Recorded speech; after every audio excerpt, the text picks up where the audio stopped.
Hello, this is Bentley Adkins, CPSC 2100. This is question 1.3, and we had looked at the string that we had been messing with for a little bit, and we had counted all the vowels.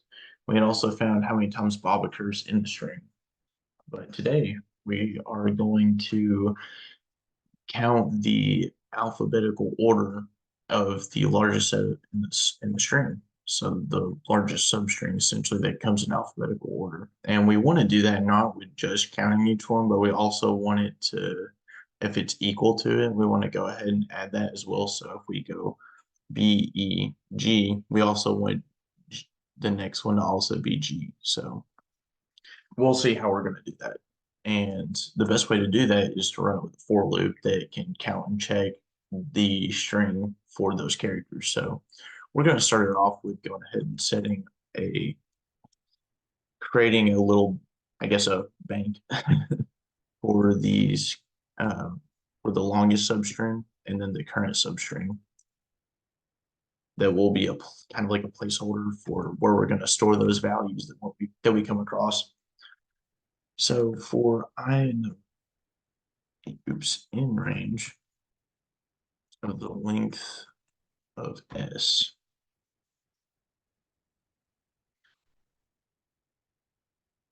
if S, which essentially this is the current letter that it's on, is greater than or equal to, the greater than or equal to, essentially, if we did just, like I was saying, if we did just greater than, it would just come up with just the G and then stop BG, but we want it to also print the next character as well. So we're going to do the equal to sign, and then it's going to take the length of the previous character. So we'll do -1. Always minus for the previous. And there's our condition. And what's going to happen, we're going to print the, or not print, we're going to execute the current sub is going to be, it's going to count that index, the length of S. That's supposed to be current substring. Else, the current substring will just essentially kind of reset to that same character.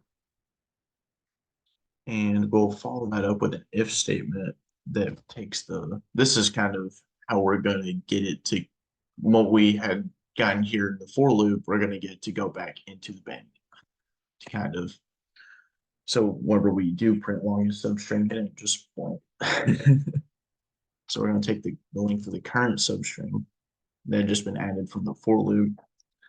And if that's, oops, not add. And if that's greater than the length of the longest substring,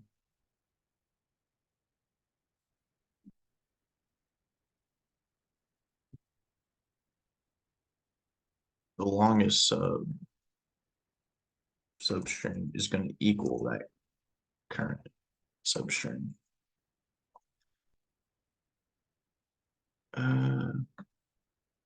Oops, that's on. There we go. And for that, we'll print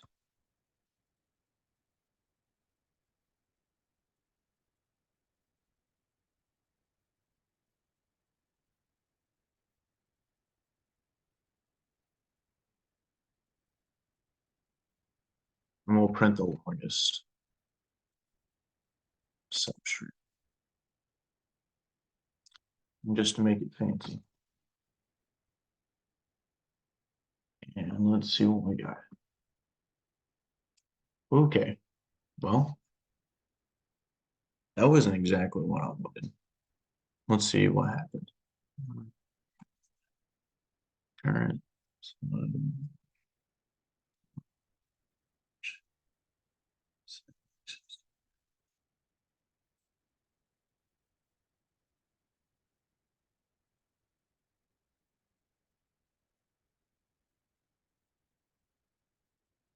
Oh, hold up. Maybe that was it. Yeah. I'm actually kind of surprised.